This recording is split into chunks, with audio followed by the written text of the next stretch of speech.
പാർലമെന്റിൽ അസാധാരണ പ്രതിഷേധമാണ്. പാർലമെന്റ് വളപ്പിൽ പ്രതിപക്ഷ എംപിമാരുടെ പ്രതിഷേധമാണ് നടക്കുന്നത്. ഗാന്ധി പ്രതിമയ്ക്ക് മുന്നിൽ നിന്ന് മാർച്ചായിട്ടാണ് എംപിമാർ എത്തിയിരിക്കുന്നത്. ആ ദൃശ്യങ്ങൾ നമുക്ക് കാണാം. CJP പ്രതിഷേധത്തിന് നേരെ ഉണ്ടായ പോലീസ് നടപടിയിൽ അമിത്ഷാ ആഭ്യന്തരമന്ത്രി മറുപടി പറയണം.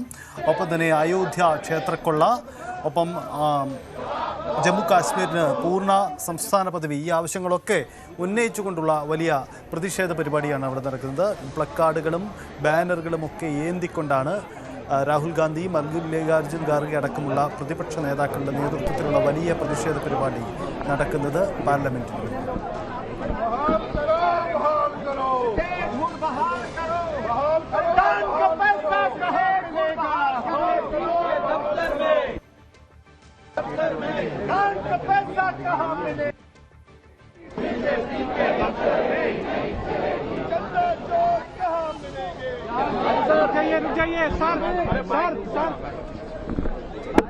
विष्णु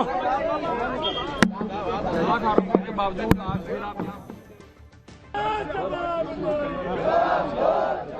VR കാർത്തിക് നമുക്കൊപ്പമുണ്ട്. കാർത്തിക്, എന്താണ് പ്രതിപക്ഷത്തിന്റെ നീക്കം? സഭയ്ക്ക് പുറത്ത് ഇത്തരമൊരു നീക്കമെങ്കിൽ സഭയ്ക്ക് അകത്തേക്ക് വരുമ്പോൾ ആ പ്രതിഷേധം ഒന്നുകൂടി കടുപ്പിക്കുമോ? എന്താണ് പ്രതിപക്ഷ മൂവ്മെന്റ്? പാർലമെന്റ് വളപ്പിലെ ഗാന്ധി പ്രതിമയ്ക്ക് മുന്നിലാണ് പ്രതിപക്ഷ എംപിമാർ പ്രതിഷേധിക്കുന്നത്. പ്രധാനമായും കഴിഞ്ഞ ദിവസങ്ങളിൽ പ്രതിഷേധിക്കാനിടയായ സാഹചര്യവും ആ ആവശ്യങ്ങളും ഉന്നയിച്ചുകൊണ്ട് തന്നെയാണ് പ്രതിഷേധം. എന്നാൽ ഇന്ന് പാർലമെന്റ് വളപ്പിലെ ഈ ഗാന്ധി പ്രതിമയിൽ നിന്നും മുദ്രാവാക്യം വിളിച്ച് പ്ലക്കാർഡുകളുമായി പ്രതിപക്ഷം പാർലമെന്റ് വളപ്പിലേക്ക് മാർച്ചായി പോകുന്ന കാഴ്ചയാണ് പതിവിൽ നിന്ന് വ്യത്യസ്തമായി നമ്മൾ കണ്ടത്. നമുക്ക് ആ ദൃശ്യങ്ങളിൽ കാണാം. അമിത്ഷാ ജവാബ് ദോ, അതായത് അമിത്ഷാ മറുപടി പറയൂ. സ്വാഭാവികമായും CJP വിഷയത്തിലടക്കം അമിത്ഷാ മറുപടി പറയണമെന്നൊരു ആവശ്യം പ്രതിപക്ഷ എംപിമാർ നേരത്തെ തന്നെ ഉന്നയിച്ചതാണ്. ആ ആവശ്യം ഇന്നും ഉന്നയിക്കുന്നു. വിദ്യാർത്ഥികൾക്ക് നേരെയുണ്ടായ പോലീസ് നടപടിയിൽ പെല്ലറ്റ് ഗൺ അടക്കം ഉപയോഗിച്ചവയിൽ അമിത്ഷാ പാർലമെന്റിൽ മറുപടി പറയണം എന്നൊരു ആവശ്യമാണ് കഴിഞ്ഞ ദിവസങ്ങളിലും പ്രധാനമായും പ്രതിപക്ഷ പാർട്ടികൾ പാർലമെന്റിൽ ആവശ്യപ്പെടുന്നത്. ആ ആവശ്യം ഉന്നയിച്ചുകൊണ്ട് ബാനറും പ്ലക്കാർഡുമൊക്കെയായി ഗാന്ധി പ്രതിമയ്ക്ക് മുന്നിൽ നിന്ന് മാർച്ചായി പാർലമെന്റ് വളപ്പിലേക്ക് പോവുകയാണ് പ്രതിപക്ഷ എംപിമാർ. നമുക്കറിയാം, നമുക്ക് ദൃശ്യങ്ങളിൽ കാണാം. ലോക്സഭാ പ്രതിപക്ഷ നേതാവ് രാഹുൽ ഗാന്ധി, പ്രിയങ്ക ഗാന്ധി, മല്ലികാർജ്ജുൻ ഖർഗെ അടക്കമുള്ളവർ ഈ മാർച്ചിന് നേതൃത്വം നൽകുകയും ചെയ്യുന്നു.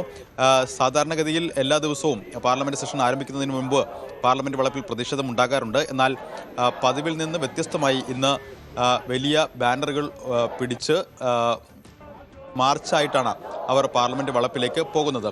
3 ആവശ്യങ്ങളാണ് പ്രധാനമായും ഉന്നയിക്കുന്നത്. അതിലേറ്റവും പ്രധാനം അമിത്ഷാ വിദ്യാർത്ഥികൾക്കെതിരായ പോലീസ് നടപടിയിൽ അമിത്ഷാ മറുപടി പറയണം എന്ന് തന്നെയാണ്. രണ്ടാമത്തേത് ജമ്മു കശ്മീരിനുള്ള പ്രത്യേക പദവി എടുത്തു കളഞ്ഞതിൻ്റെ വാർഷികം കൂടിയാണ് ഓഗസ്റ്റ് 5. ഇതടക്കമുള്ള കാര്യങ്ങളിൽ പ്രതിപക്ഷം നേരത്തെയും പല ആവശ്യങ്ങൾ ഉന്നയിച്ചിരിക്കുന്നു. സംസ്ഥാന പദവി നൽകണമെന്നതടക്കമുള്ള ആവശ്യങ്ങളുണ്ട്. ആ ആവശ്യങ്ങൾ ഉള്ള പ്ലക്കാർഡുകളും നമുക്ക് ഈ എംപിമാർ ഉയർത്തിപ്പിടിക്കുന്ന പ്ലക്കാർഡുകളിൽ കാണാം.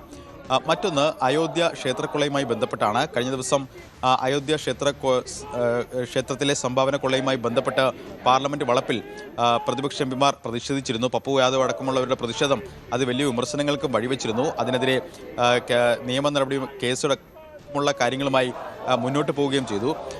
എന്തായാലും ഇന്നും ആ വിഷയം സജീവമായി ഉന്നയിക്കും എന്ന സൂചനകൾ തന്നെയാണ് എംപിമാരുടെ ഈ പ്ലക്കാർഡുകളിൽ ഉള്ളത്. നമുക്കറിയാം, UPയിൽ നിന്നുള്ള എംപിമാർ, സമാജ്വാദി പാർട്ടിയുടെ എംപിമാരാണ് ആ വിഷയം ഉന്നയിച്ചുകൊണ്ട് പ്ലക്കാർഡുകളുമായി പ്രതിഷേധിക്കുന്നത്. എന്തായാലും ഒരിടവേളയ്ക്ക് ശേഷം പാർലമെന്റ് ഇന്ന് ചേരുമ്പോൾ ഇന്നും സഭയിൽ പ്രക്ഷുബ്ധമായ രംഗങ്ങൾക്ക് തന്നെയാണ് സാക്ഷ്യം വഹിക്കേണ്ടി വരിക.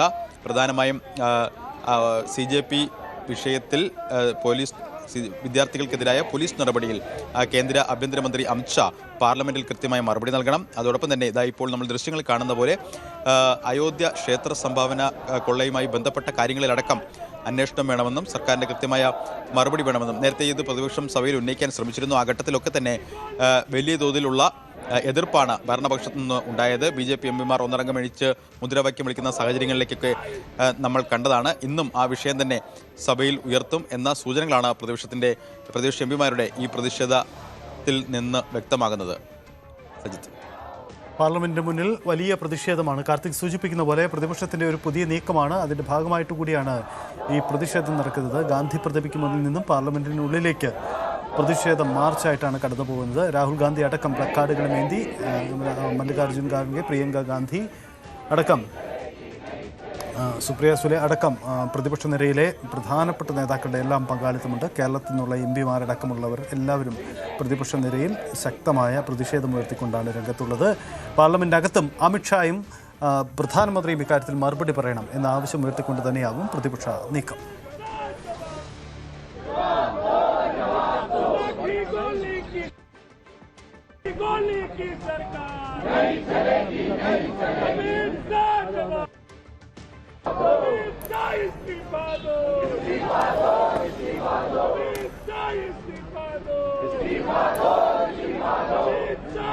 അയോധ്യ ക്ഷേത്ര വിഷയം പാർലമെന്റിൽ കൃത്യമായി ഉന്നയിക്കാൻ പ്രതിപക്ഷത്തിന് ഇതുവരെ കഴിഞ്ഞില്ല. കാരണം CJPയുടെ സമരത്തിനായിരുന്നു പ്രാമുഖ്യം.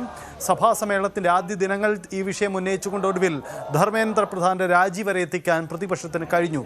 അങ്ങനെ പാർലമെന്റിൽ തിരിച്ചടി നേരിട്ട സർക്കാർ അയോധ്യ വിഷയത്തിൽ കൂടി മറുപടി പറയേണ്ടി വരുമെന്നതാണ് സാഹചര്യം. ഒരുപക്ഷെ BJPയെ സംബന്ധിച്ച് ഏറ്റവും അധികം അവർക്ക് വെല്ലുവിളി ഉയർത്തുന്നതും അയോധ്യ വിഷയമാണ്. അയോധ്യയിൽ ക്ഷേത്രക്കൊള്ള, അവിടുത്തെ പണം തട്ടി, അതിന് പിന്നിൽ സംഘപരിവാർ ബന്ധമാണ്, RSS നേതൃത്വമാണ് ഇതിന് പിന്നിൽ. അങ്ങനെ വലിയ ആരോപണങ്ങളൊക്കെ ഉന്നയിക്കാൻ കോൺഗ്രസിന്, പ്രതിപക്ഷത്തിന് കഴിയും. അത് സഭയിൽ ഉന്നയിക്കുക തന്നെയാണ് അവരുടെ നീക്കം. ഇതുവരെ സ്വീകരിച്ച നടപടികളൊക്കെ സർക്കാർ വിശദീകരിച്ചേക്കാം. കാരണം അയോധ്യ എന്നത് BJPക്കുള്ളിലും ആഭ്യന്തരമായി വലിയ പ്രശ്നങ്ങളുണ്ടാക്കിയ വിഷയമാണ്. അതുകൊണ്ട് തന്നെ ഈ വിഷയത്തിൽ ഇതുവരെ SITയുടെ ഇടപെടൽ, ഒപ്പം തന്നെ ആർക്കൊക്കെ നടപടി ഉണ്ടായി, ഇനി അങ്ങോട്ട് എന്ത് ചെയ്യും, ഇക്കാര്യങ്ങളൊക്കെ കേന്ദ്ര സർക്കാരിന് കൂടി വിശദീകരിക്കേണ്ടി വരുമെന്നതാണ് സാഹചര്യം. അയോധ്യ ക്ഷേത്ര സംഭാവന തട്ടിപ്പിൽ കേന്ദ്ര സർക്കാർ മറുപടി പറയേണ്ടി വരും. ഇന്ന് പാർലമെന്റിനുള്ളിൽ അത്തരം നീക്കങ്ങൾ തന്നെയാണ് ഉണ്ടാവുക. പ്രതിപക്ഷം ഈ വിഷയം ശക്തമായി തന്നെ ഉന്നയിക്കാനാണ് നീക്കം ഉണ്ടാവുന്നത്.